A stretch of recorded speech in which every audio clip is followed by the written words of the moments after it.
All right, what's going on, you guys? Nick here with Nick Strength and Power. So today I want to make a video about Chuck Seitz. Now, Chuck Seitz was known as the Iron Knight because he was an early era bodybuilder that was one of the strongest bodybuilders of that time period, and his lifts that he did back then are still considered to be pretty strong lifts to this day.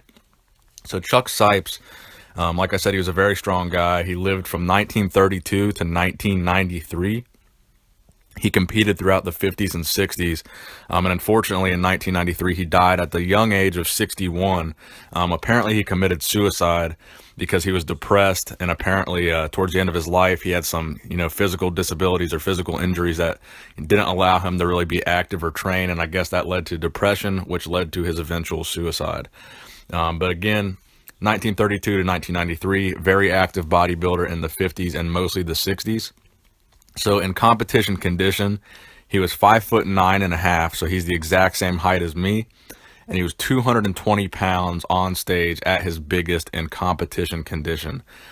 So his contest history includes the 1959 IFBB Mr. America, the 1960 IFBB Mr. Universe, the 1967 NABBA Mr. World, and the 1968 NABBA Mr. World.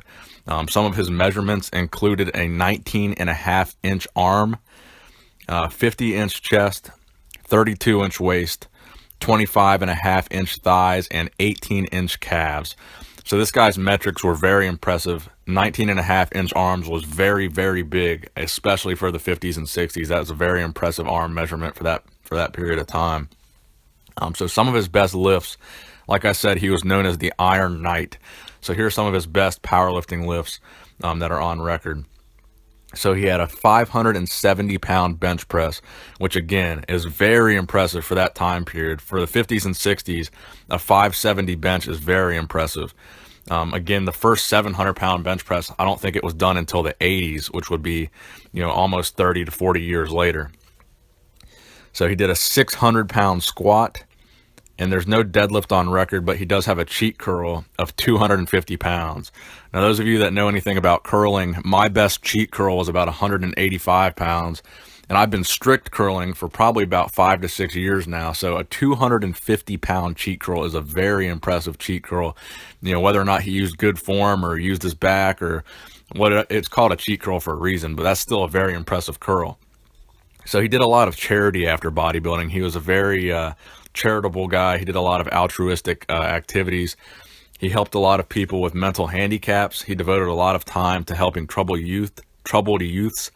And later in life, he was, a pretty devout Christian, and he spent a lot of time trying to convert, younger people to Christianity and try to help them out. So he was very devout and very charitable.